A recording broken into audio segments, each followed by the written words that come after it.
ಕೊಟ್ಟಿದ್ರು. ಇದನ್ನು ನಾನೇ ಸ್ಟಿಚ್ ಮಾಡಿದ್ದು. ಇದೇ ಥರ ಇವಾಗ ಸ್ಟಿಚ್ ಮಾಡಬೇಕಂತೆ, ಬಟ್ ಉಪ್ಪು ಮಾತ್ರ ಬ್ಯಾಕ್ ಬೇಕಂತೆ. ಬನ್ನಿ ಸ್ಟಿಚ್ ಮಾಡೋಣ. ಮೊದಲಿಗೆ ಒಂದು ಇನ್ನು ಕೆಳಗಡೆ ಸ್ಟ್ರೈಟ್ ಲೈನ್ ಹಾಕ್ಕೊಳ್ಳೋಣ. ಹಾಕ್ಕೊಂಡು ಲೆವೆಲಾಗಿ ಕಟ್ ಮಾಡ್ಕೊಳ್ಳೋಣ.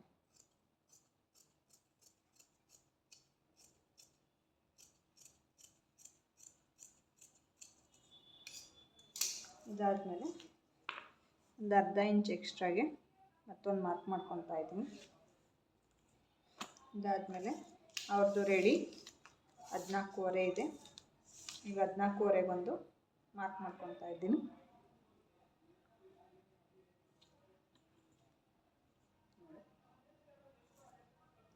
ಅದಾದಮೇಲೆ ಅರ್ಧ ಇಂಚ್ ಒಂದು ಮಾರ್ಕ್ ಮಾಡ್ಕೊತಾ ಇದ್ದೀನಿ. ಮತ್ತು ಸ್ಟ್ರೈಟ್ ಲೈನ್ ಹಾಕ್ಕೊತಾ ಇದ್ದೀನಿ.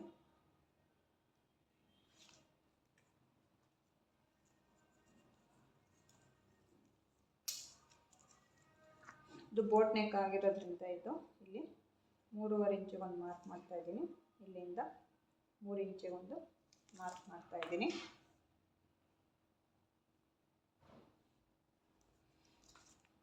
ಇದೆಷ್ಟಿರುತ್ತೋ ಅಷ್ಟು ಇಲ್ಲಿ ನಾನು ಆರ್ಮೋಲಿಗೆ ಮಾರ್ಕ್ ಮಾಡ್ತಾ ಇದ್ದೀನಿ, 6.5 ಇಂಚಿಗೆ. ಈಗ ಒಂದು ಸ್ಟ್ರೈಟ್ ಲೈನ್ ಹಾಕ್ಕೋಬೇಕು.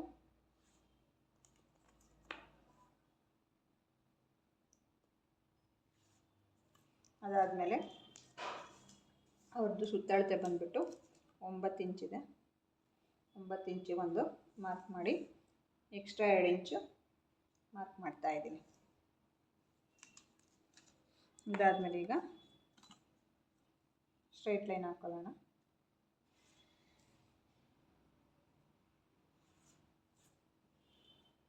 ಇದು ಫ್ರಂಟ್ ಆಗಿರೋದ್ರಿಂದ ನಾರ್ಮಲ್ ಹತ್ರ ಅರ್ಧ ಇಂಚಿಗೊಂದು ಮಾರ್ಕ್ ಮಾಡ್ತಾ ಇದ್ದೀನಿ. ಇದನ್ನು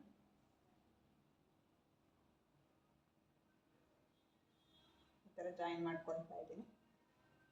ಬ್ಯಾಕ್ ಆಗಿದ್ರೆ 1.5 ಇಡಬೇಕು. ಫ್ರಂಟ್ ಆಗಿರೋದ್ರಿಂದ ಅರ್ಧ ಇಂಚ್, ಅರ್ಧ ತಪ್ಪಿ 3/4 ಇಂಚಿಗೆ ಇಟ್ಕೋಬೇಕಾಗುತ್ತೆ. ಇದಾದಮೇಲೆ ಅದು ಫ್ರಂಟ್ ಡೀಪ್ ಬಂದುಬಿಟ್ಟು 7.5 ಇದೆ. 7.5ಗೆ ಒಂದು ಮಾರ್ಕ್ ಮಾಡಿದ್ದೀನಿ. ಈ ಥರ ಒಂದು ಸ್ಟ್ರೈಟ್ ಲೈನ್ ಹಾಕೊಳ್ಳೋಣ. ಅದು ಶೇಪ್ ಏನಿದೆಯಲ್ಲ ಅದಕ್ಕೆ ಇಲ್ಲಿಂದ 4 ಇಂಚಿಗೊಂದು ಮಾರ್ಕ್ ಮಾಡ್ತಾ ಇದ್ದೀನಿ. ಇದೊಂದು ಸ್ವಲ್ಪ ಮುಂದಕ್ಕೆ ಈ ಥರ ನೋಡಿ, ಈ ಥರ ಸ್ಟ್ರೈಟ್ ಲೈನ್ ಹಾಕ್ಕೊಂಡು ಇಲ್ಲಿಂದ ಇದನ್ನು ಜಾಯಿನ್ ಮಾಡ್ಕೊಳ್ಳೋಣ.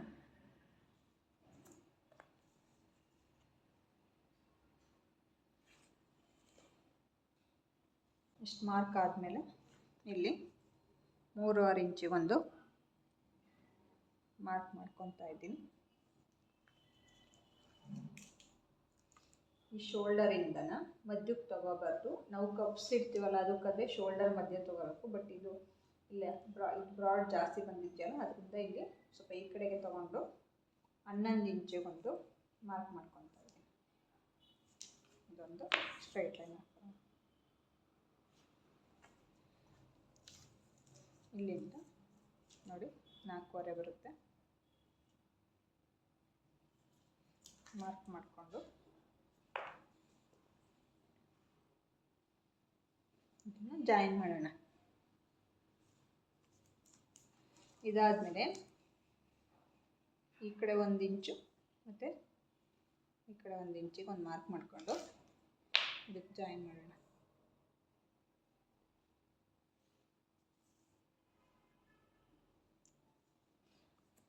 ಇದನ್ನು ಕಟ್ ಮಾಡಿಬಿಟ್ಟು ಜಾಯಿನ್ ಮಾಡ್ಬೋದು, ಇಲ್ಲ ಅಂತಂದರೆ ಅದೇ ಥರ ಹಾಗೆ ಸ್ಟಿಚ್ ಮಾಡಿಬಿಟ್ಟು ಮಾಡ್ಬೋದು. ನಾನು ಕಟ್ ಮಾಡಲ್ಲ, ಹಾಗೆ ಸ್ಟಿಚ್ ಮಾಡ್ತೀನಿ. ನೋಡಿ ಈ ಥರ ಶೇಪ್ ಕೊಡ್ತಾ ಇದ್ದೀನಿ.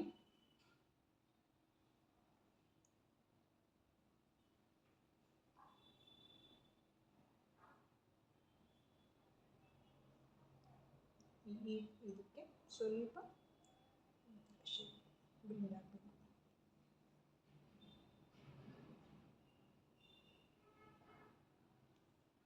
ನೋಡಿ ಇಷ್ಟೇ ಇದು. ಇವಾಗ ಇದನ್ನು ಕಟ್ ಮಾಡ್ಕೊಡೋಣ. ಫ್ರಂಟ್ ನಾನು ಕಟ್ ಮಾಡಲ್ಲ ಇವಾಗಲೇ, ಅದಕ್ಕೆ ಕ್ಯಾನ್ವಾಸ್ ಹಾಕ್ಬಿಟ್ಟು ಹಾಗೆ ಸ್ಟಿಚ್ ಮಾಡಿ ಆಮೇಲೆ ಕಟ್ ಮಾಡ್ತೀನಿ. ಇದು ಅಷ್ಟೇ ಏನು ಕಟ್ ಮಾಡಲ್ಲ, ಇದು ಹಂಗೆ ಸ್ಟಿಚ್ ಮಾಡ್ತೀನಿ. ಇದು ಏನಿದೆಯೋ ಇದಷ್ಟೇ ಕಟ್ ಮಾಡ್ಕೊಳ್ಳೋಣ.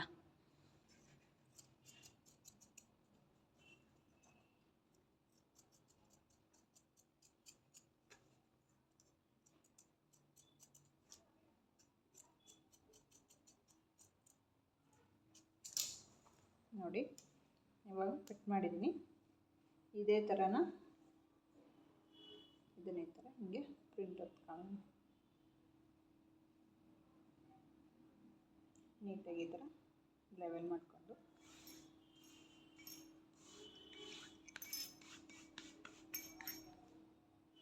ನೋಡಿ ಈ ಥರ ಪ್ರಿಂಟ್ ಆಯಿತು.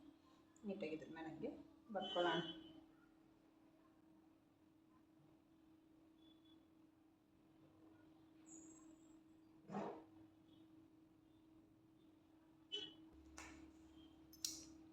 ಇದು ಮಾರ್ಕ್ ಆಗಿರುತ್ತೆ ನೋಡಿ.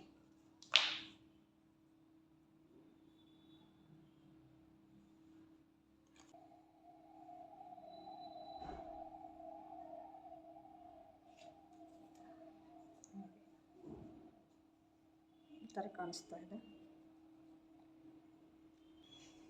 ಇದು ಫ್ರಂಟ್ ಆಯಿತು. ಈಗ ಬ್ಯಾಕ್ ಸೈಡ್ ಕಟ್ ಮಾಡೋಣ. ಏನು ಎಡ್ಜಸ್ ಹಾಕ್ಕೊಂಡಿದ್ವಲ್ಲ ಆ ಎಡ್ಜಸ್ನ ನಮ್ಮ ಕಡೆ ಈ ಥರ ಹಾಕ್ಕೋಬೇಕು. ಹಾಕ್ಕೊಂಡು ಇದೇನು ಫ್ರಂಟ್ ಕಟ್ ಮಾಡಿದ್ವಲ್ಲ ಅದನ್ನು ಹಾಗೆ ಇಟ್ಕೋಬೇಕು. ಆದರೆ ಇಲ್ಲಿ ಫ್ರಂಟಲ್ಲಿ 1/2 ಇಂಚ್ ಕಟ್ ಮಾಡಿದ್ವಿ, ಬಟ್ ಇಲ್ಲಿ 1.5 ಇಂಚ್ ಬೇಕು. ನೋಡ್ಕೊಂಡು ಆಮೇಲೆ ಅಷ್ಟೇ ಕಟ್ ಮಾಡಿದ್ರೆ ಸ್ವಲ್ಪ ಮೇಲ್ಗಡೆಗೆ ಈ ಥರ ಮಾರ್ಕ್ ಮಾಡ್ಕೊಂಡು ಕಟ್ ಮಾಡ್ಕೋಬೇಕಾಗುತ್ತೆ.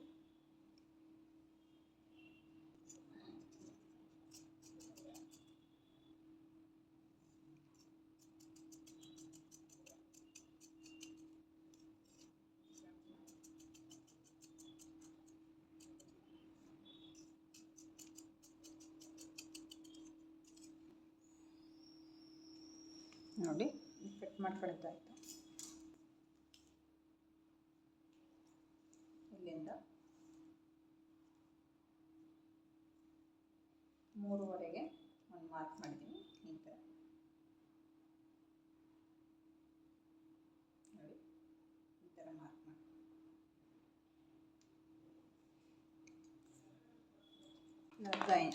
ಅರ್ಧ ಇಂಚಿಗೊಂದು ಹಾಕ್ಕೊಂಡ್ರೆ ಇಲ್ಲಿಂದ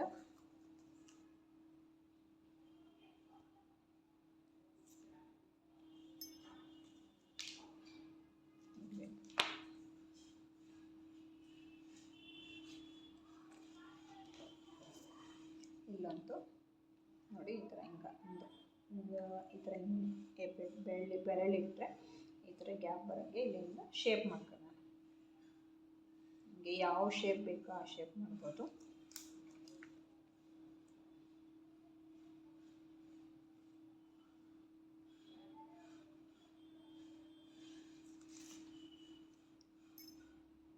ಅವರು ತುಂಬ ಬ್ರಾಡ್ ಏನು ಬೇಡ ಅಂತ ಹೇಳಿದ್ದಾರೆ, ಅದರಿಂದ ನಾನು ಸ್ವಲ್ಪ ಕಡಿಮೆನೇ ಮಾಡ್ತಾ ಇದ್ದೀನಿ.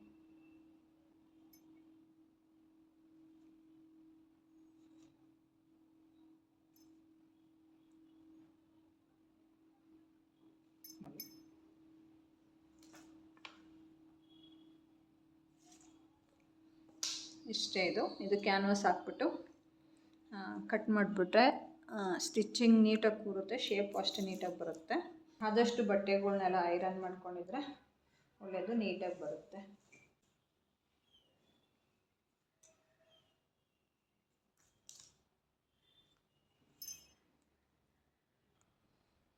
ಈಗ ಮೇನ್ ಫ್ಯಾಬ್ರಿಕ್ ಮೇಲೆ ಹಾಕ್ಕೊಂಡಿದ್ದೀನಿ.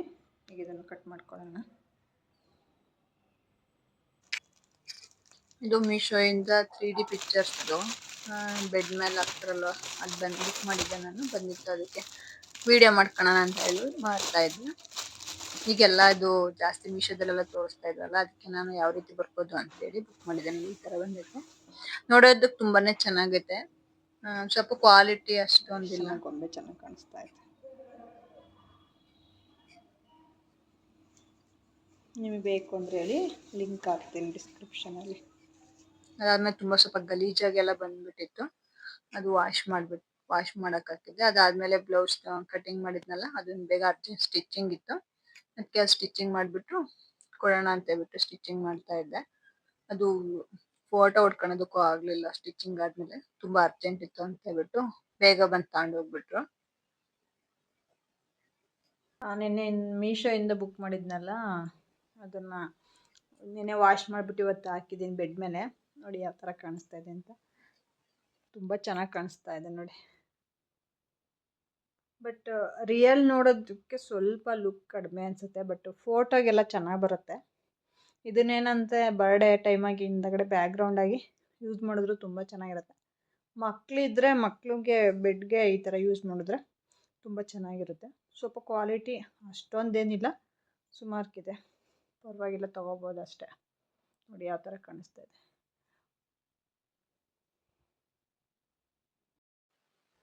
ಅದೆಲ್ಲ ಆಯ್ತು. ಆಮೇಲೆ ಬಟ್ಟೆ ಮಡ್ಚಿಡ್ತಾ ಇದ್ದೆ. ಪ್ಯಾಂಟು ತುಂಬಾ ಉದ್ದ ಆಗ್ಬಿಟ್ಟು ಕೆಳಗಡೆ ಹಿಂಡಿ ಕೆಳಗಡೆ ಸಿಗಾಕೊಂಡ್ಬಿಟ್ಟು ಗಲೀಜಾಗೋದು, ಮತ್ತೆ ಬೇಗ ಹರಿದೋಗೋದು ಈ ತರ ಆಗ್ತಿತ್ತು. ಅದಕ್ಕೆ ಮಡ್ಚ್ಬಿಟ್ಟು ಸ್ಟಿಚ್ ಹಾಕೋಣ ಅಂತ ಹೇಳ್ಬಿಟ್ಟು ಹಾಕ್ತಾ ಇದ್ದೆ ನೋಡಿ. ಈ ತರ ಹಾಕೋದ್ರಿಂದ ಆತರ ಹಿಂಡಿ ಕೆಳಗೆಲ್ಲ ಹೋಗ್ಬಿಟ್ಟು ಗಲೀಜಾಗೋದೆಲ್ಲ ಕಡಿಮೆ ಆಗುತ್ತೆ ಅಂತ ಹೇಳ್ಬಿಟ್ಟು ಈ ತರ ಟ್ರೈ ಮಾಡಿದೆ. ನೋಡಕ್ಕೂ ಚೆನ್ನಾಗಿರುತ್ತೆ, ಲುಕ್ ಇರುತ್ತೆ. ಮಧ್ಯದೆಲ್ಲ ಬ್ಯಾಕ್ ಸೈಡ್ ಅಲ್ಲಿ ಮಧ್ಯಕ್ ಬರೋ ತರ ಹಾಕಿದ್ರೆ ನೋಡಿ, ಈ ತರ ಮಧ್ಯಕ್ ಬರೋ ತರ ಹಾಕ್ಬೇಕು. ಅದು ಫ್ಯಾಷನ್ ತರ ಚೆನ್ನಾಗಿ ಕಾಣಿಸುತ್ತೆ. ಒಂದ್ಸತಿ ಟ್ರೈ ಮಾಡಿ ನೋಡಿ. ಅದಾದ್ಮೇಲೆ ಬೇಗ ಬೇಗ ಬಟ್ಟೆ ಮಡ್ಚಿ ಎತ್ತಿಡೋಣ ಅಂತ ಹೇಳ್ಬಿಟ್ಟು ಎತ್ತಿಡ್ತಾ ಇದ್ದೆ. ಈ ಸತಿ ಎಲ್ಲಿ ಕನ್ಸ್ಟ್ರಕ್ಷನ್ ನಡೀತಾ ಇತ್ತು ಮನೆ ಹತ್ರ, ಧೂಳು ಅಂತ ಹೇಳ್ಬಿಟ್ಟು ಬಟ್ಟೆ ವಾಶ್ ಮಾಡೇ ಇರ್ಲಿಲ್ಲ. ಅದರಿಂದ ಈ ಸತಿ ಬಟ್ಟೆ ಜಾಸ್ತಿ ಆಗಿತ್ತು. ಅದಕ್ಕೆ ಬೇಗ ಬಿಸ್ಲಿತ್ತಲ್ವಾ, ಬಿಸ್ಲಲ್ಲೆಲ್ಲ ಒಣಗಾಕ್ಬಿಟ್ಟು ಮಡ್ಚ್ಬಿಟ್ಟು ಎತ್ತಿಡ್ತಾ ಇದ್ದೀನಿ. ಯಾಕೆಂದ್ರೆ ನನ್ನ ಮಕ್ಳು ಆನ್ಯುವಲ್ ಡೇ ಐತೆ, ಹೋಗ್ಬೇಕಿತ್ತು. ಅದಕ್ಕೆ ಅವ್ರು ಮಧ್ಯಾಹ್ನದಷ್ಟೊತ್ತಿಗೆ ಬರ್ತಾರೆ. ಬಂದು ಬರೋಷ್ಟೊತ್ತಿಗೆ ನಾನೆಲ್ಲ ಬಟ್ಟೆ ಮಡ್ಚಿ ಎತ್ತಿಟ್ಟಿದ್ದೆ. ಅದಾದ್ಮೇಲೆ ಊಟಕ್ಕೆ ಅಂತ ಹೇಳ್ಬಿಟ್ಟು ಮಂಗಳೂರು ಬೋಂಡ ಮಾಡೋಣ ಅಂತ ಹೇಳ್ಬಿಟ್ಟು ಮಾಡ್ತಾ ಇದ್ದೀನಿ.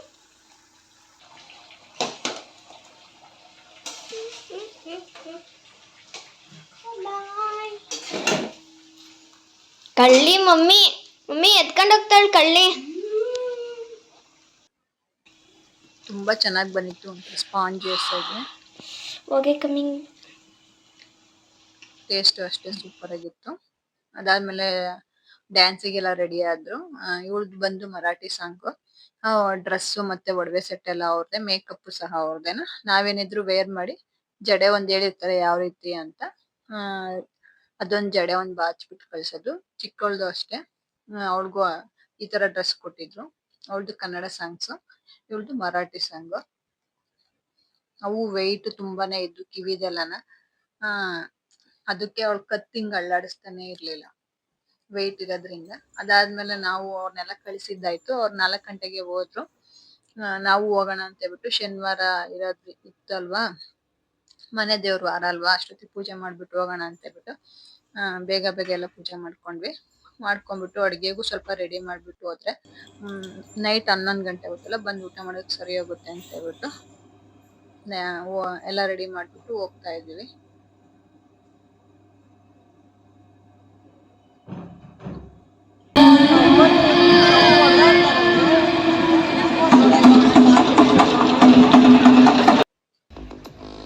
ದೊಡ್ಡ ಮಕ್ಳುಗಳನ್ನೆಲ್ಲ ಸ್ಕೂಲ್ ಹತ್ರನೇ ರೆಡಿ ಮಾಡಿದ್ರು.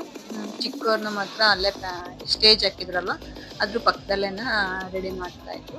ಇವಾಗೆಲ್ಲ ಮಕ್ಳುಗಳನ್ನೆಲ್ಲ ಕರ್ಕೊಂಡ್ ಬರ್ತಾ ಇದ್ದಾರೆ. Time to welcome our chief guests.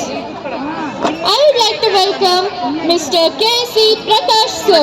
Video ಇಷ್ಟ ಆದ್ರೆ ಪ್ಲೀಸ್ ಲೈಕ್ ಮಾಡಿ, ಹಾಗೆ ಶೇರ್ ಮಾಡಿ.